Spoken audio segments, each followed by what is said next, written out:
9 bölüm. 5 периштер сурнай тартканда мен асмандан жерге түшкөн жылдызды көрдүм.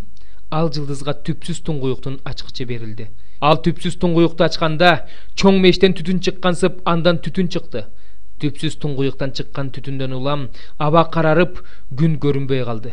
Ошондо түтүндөн жер үстүнө чегиртке чыкты. Ага жер үстүндөгү чаяндыкындай бийлик берилди.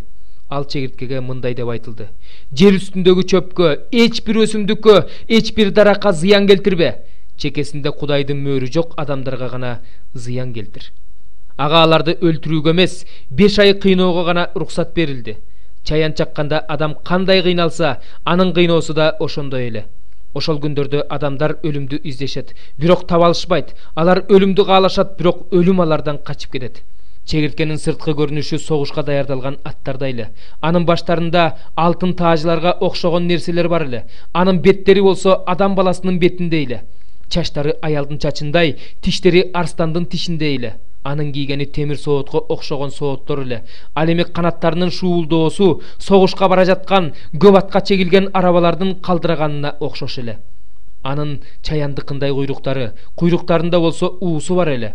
Ага адамдарды 5 ай кыйноого бийлик берилди. Анын падышасы туңгуюктун периштеси эле. Ал периштенин аты еврейче Абадон, ал эми грекче Аполлион экен. Биринчи кайгы өтүп кетти. Мына анын артынан дагы 2 кайгы келе жатат. 6 периште сурнай тартканда мен Кудайдын алдында турган алтындан жасалган курмандык чалынуучу жайдын 4 мүйүзүнөн чыккан бир үндү уктум. Ал үн сурнай кармап турган 6 периштеге улуу Эфрат дарыясынын боюнда байланып турган 4 периштени бошот деди. Ушул жылга, ушул айга, ушул күнгө жана ушул саатка даярдалган 4 периште адамдардын 3/1 бөлүгүн өлтүрүү үчүн бошотулду. Атчан аскерлердин саны 200 миллион экенин уктум. Ошентип мен көрүнүштө аттарды жана аларга мингендерди көрдүм. Атчандардын оттой кызыл, кара көк жана күкүрттөй сары сооттору бар эле. Аттардын баштары арстандын башындай эле. Алардын ооздорунан от, түтүн жана күкүрт чыгып турду. Алардын ооздорунан чыккан бул 3 жазадан, оттон, түтүндөн жана күкүрттөн адамдардын 3/1 бөлүгү кырылды. Анткени бул аттардын күчү ооздорунда жана куйруктарында эле. Алардын куйруктары жылаандарга окшош эле. Жылаандардын баштары бар болчу, ошолор менен зыян келтиришчү.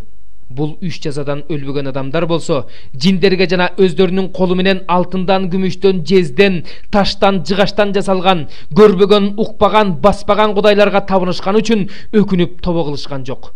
Алар өздөрүнүн киши өлтүрүшкөн үчүн да, сыйкырчылык кылышкан үчүн да, ойноштук кылып нике бузушкан үчүн да, уурулук кылышкан үчүн да өкүнүп тобо кылышкан жок.